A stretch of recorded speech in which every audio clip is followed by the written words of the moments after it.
In the name of Allah, who is the most merciful and beneficial, myself Ramesh Khan. You are watching CEB Genius, my dear students. So welcome to my YouTube channel and thank you so much for watching this video. मुझे थोड़ा बुखार है, but आप लोगों को पढ़ाना है, so I'm struggling. You can subscribe my channel. Okay. So यहाँ पर हम देखेंगे प्रिंसिपल ऑफ मोमेंट्स. एक टॉपिक है प्रिंसिपल ऑफ मोमेंट्स, इसको कवर करेंगे. ठीक है, सारे कंसेप्ट्स क्लियर हो जाएंगे. ओके जी. तो इसमें है क्या चीज, सबसे पहले तो हम देख रहे हैं किस चीज का, प्रिंसिपल मोमेंट्स का. ठीक है, तो मोमेंट्स वैसे तो लम्हात होते हैं, लम्हे होते हैं, लेकिन फिजिक्स में मोमेंट्स क्या है, यानी कि यहाँ पर जो मोमेंट्स की बात की जा रही है वो है मोमेंट ऑफ फोर्स भी हो सकता है, मोमेंट ऑफ वेट भी हो सकता है. ठीक है, तो हमने प्रीवियस लेक्चर में मोमेंट आर्म को समझा, हमने प्रीवियस लेक्चर में मोमेंट ऑफ फोर्स को देखा था, जिसमें हमने कहा था मोमेंट ऑफ फोर्स क्या होता है कि उसको हम टार्क भी कहते हैं. ठीक है, मोमेंट ऑफ फोर्स जिसको हमने कहा ये टार्क होता है, तो ये इस चीज के इक्वल होता है जी. फोर्स यानी product of force end moment arm, ये था टार्क, जो कि होता है मोमेंट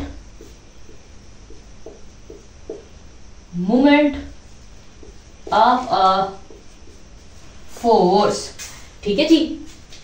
यहां पर जो मोमेंट्स हैं, ठीक है, इसका मतलब ये है कि हम बात कर रहे हैं किसी भी ऑब्जेक्ट के, किसी भी बॉडी के क्या, टर्निंग इफेक्ट के बारे में. ठीक है, यानी कि किसी भी ऑब्जेक्ट का turning effect about its axis. ठीक है, या फिर रोटेशन, किसी भी बॉडी की रोटेशन अबाउट इट्स एक्सिस. ठीक है ना, कोई भी बॉडी रोटेट करता है तो वो अबाउट अपने एक्सिस के गिर्द रोटेट करता है.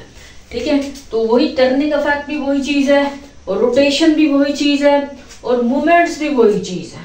ठीक है, तो ये जो मूवमेंट्स होते हैं ये क्लॉकवाइज भी होते हैं, एंटी क्लॉकवाइज भी होते हैं, यानी क्लॉकवाइज रोटेशन और एंटी क्लॉकवाइज रोटेशन.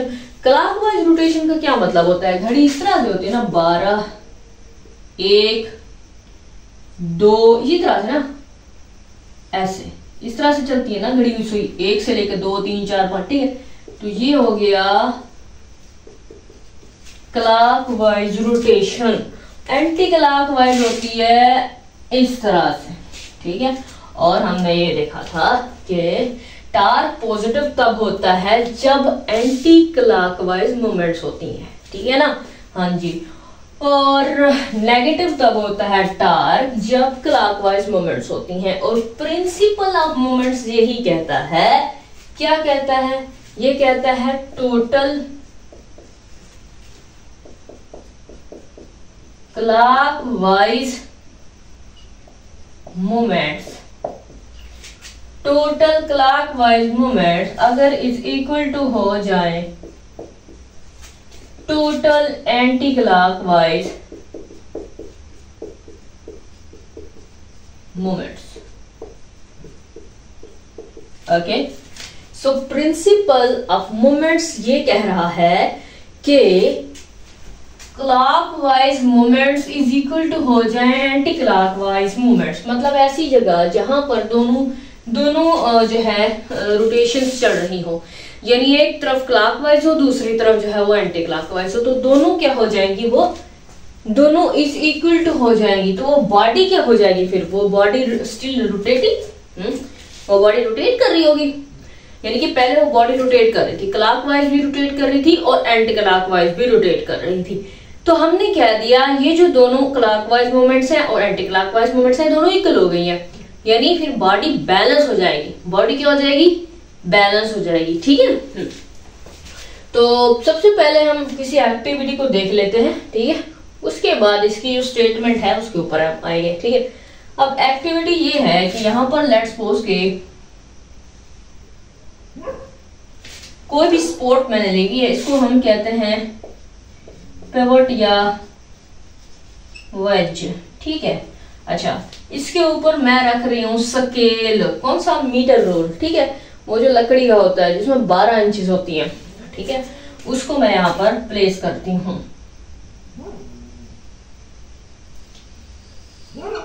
अब ये जो डिस्टेंस है और ये जो डिस्टेंस है दोनों होना चाहिए इक्वल। ठीक है, ठीक है जी। तो ये जो दोनों डिस्टेंस इक्वल होगा तभी ये हॉरिजॉन्टली इसके ऊपर बैलेंस रहेगा। ठीक है, तो यानी लेट्स सपोज के 12 इंचेस होते हैं ना, तो इस जगह पर 6 आएगा। ठीक है, हाँ, तभी ये यहाँ पर क्या हो गया, मैंने बैलेंस करके इसको यहाँ पर रख दिया। ये इसी तरह से हॉरिजॉन्टली क्या रखा हुआ है, मीटर रूल है ये। ठीक है जी, यहां पर आपके पास 6 इंच आ रही है। ठीक है, अब मैं यहां से किसी भाई इसको मैं क्या कर रही हूं, ठीक है, यहां पर, और जितना ये डिस्टेंस लिया है ना उतना ही डिस्टेंस मैं यहां से लूंगी। मतलब मैंने किसी रस्सी के साथ यहां बांध दिया, रस्सी के टुकड़े से यहां इसको बांध दिए हैं, और किस लिए, वेट पुट करने के लिए। किस लिए, वेट रखने के लिए। अब सबसे पहले मैं यहां पर वेट रखती हूं।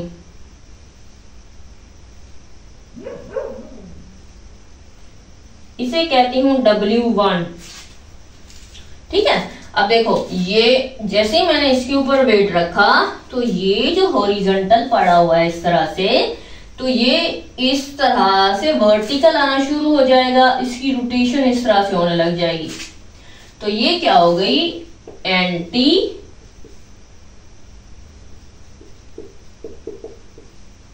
Anti clockwise moment. ओके, तो ऐसे आना शुरू हो जाएगा। लेकिन मैंने क्या किया, इसके ऊपर प्लेस कर दिया जो वेट, इतना ही वेट मैंने यहां पर प्लेस कर दिया। ठीक है, अब क्या होगा कि अब ये जो रोटेशन है ये खत्म हो जाएगी और ये बैलेंस हो जाएगा। ठीक है ना, क्योंकि जो वजन यहां पे रखा है वही वजन मैंने यहां पे रखा है, तो ये दोबारा से बैलेंस हो गया।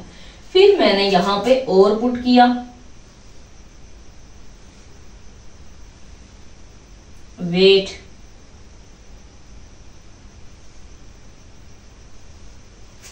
अच्छा, ये मेरे पास है W2। अब क्या होगा, अब दोबारा यहां पर ज्यादा वजन हो गया, यहां पर कम वजन, ये दोबारा इस तरह से आना शुरू हो जाएगा स्केल। ठीक है ना, मीटर रूल जो है ये इस तरह से आना शुरू हो जाएगा, यानी हॉरिजॉन्टल पड़ा है ना, हॉरिजॉन्टल से इस तरह से वर्टिकल आना शुरू हो जाएगा। इसकी जो मूवमेंट्स हैं वो क्या होगी, एंटी क्लॉकवाइज मूवमेंट्स होंगी।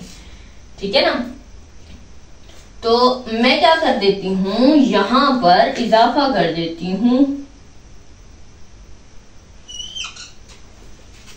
ठीक है, यहां पर मैं वेट में इजाफा कर देती हूं। ओके, अब क्या होगा, अब ये यहां पे आना शुरू हो जाएगा भाई। ठीक है, और इसकी जो है वो है क्लॉकवाइज मोमेंट्स होंगी भाई। ठीक है, तो ये इस तरह से आना स्टार्ट हो जाएगा। ठीक है, यहां पर क्योंकि मैंने ज्यादा वेट रख दिया यहां पर।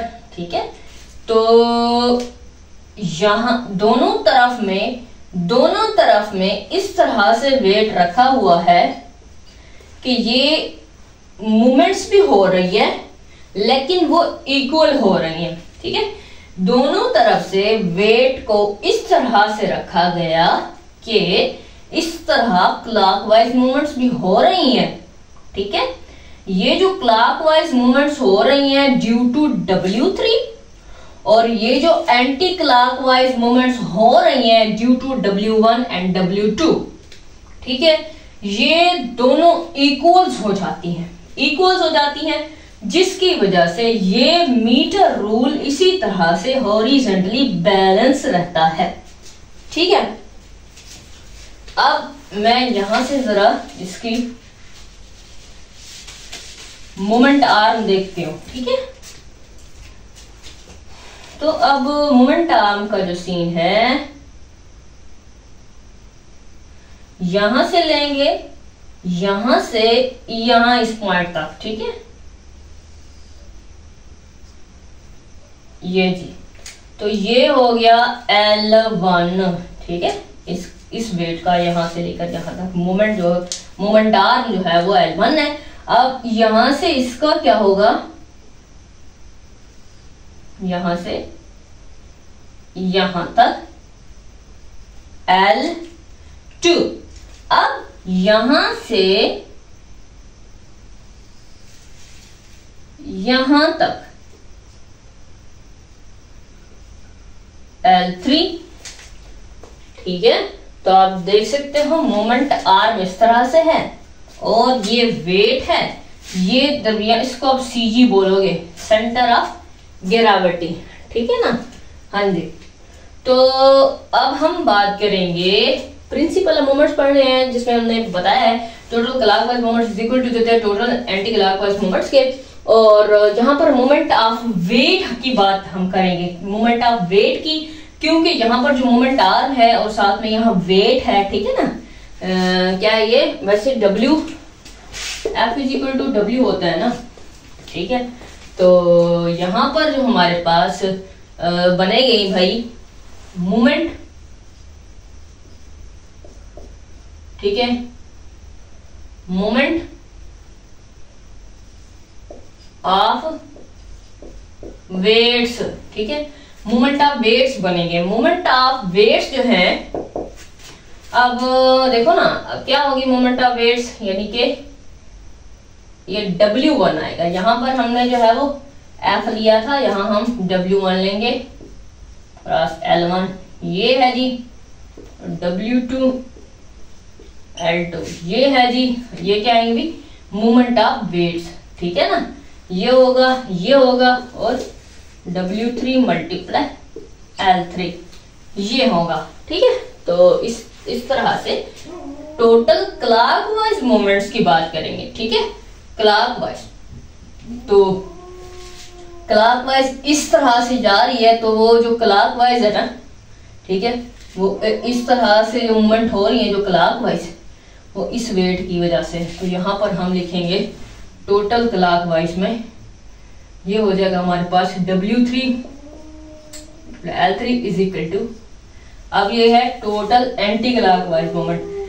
तो एंटी क्लॉकवाइज किस तरह से है, एंटी क्लॉकवाइज इस तरह से है, यानी कि ये इस तरह से आ रहा था, किस वजह से आ रहा था, यहाँ पे जो वेट पड़ा है उस वजह से। तो यहाँ पर हमारे पास आएगा W1 L1 फिर प्लस W2 L2, ओके। तो ये इक्वल हो गया, ओके जी। इस एक्टिविटी को परफॉर्म करके देखा, फिर हमने इसको इस तरह से बताया। अब हम इसको, इसकी जो स्टेटमेंट है उसको लिखते हैं, ठीक है। When a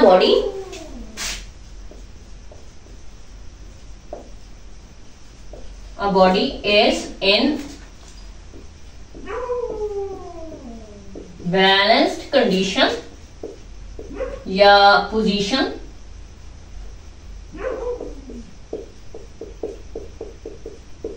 okay. तो हमने क्या कहा, जब एक बॉडी जो है वो बैलेंस पोजीशन में होती है, the sum of clockwise moments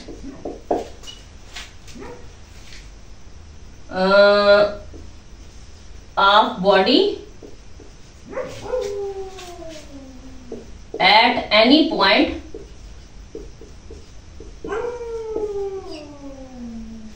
okay, when a body is in balanced position, the sum of clockwise moments of the body of a body at any point, किसी भी बॉडी है ना, कोई भी बॉडी, उसकी इस पॉइंट पे रोटेशन है, इस पॉइंट पे रोटेशन है, इस पॉइंट पे, इस पॉइंट पे, इस पॉइंट पे, जिस पॉइंट पे भी इसके रोटेशन हो रही है इस बॉडी की, ठीक है। तो उसकी जो सम है क्लॉकवाइज मोमेंट्स का, वो है equals the sum of anti clockwise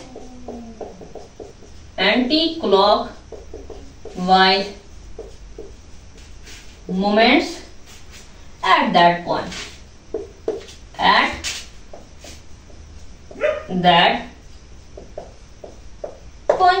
okay. तो when a body is in balanced position, तो आपको पता होना चाहिए कि जब ये दोनों total clockwise moments equal to हो जाते हैं टोटल एंटी क्लॉकवाइज मोमेंट्स के, तो बॉडी क्या हो जाती है, बैलेंस हो जाती है, ठीक है। तो ये होता है प्रिंसिपल ऑफ मोमेंट्स, ठीक है। होप सो आप लोगों ने अंडरस्टैंड किया होगा, आप लोगों ने मुझे कमेंट सेक्शन में बताना है। इंशाल्लाह नेक्स्ट लेक्चर में मिलते हैं। अल्लाह हाफिज़।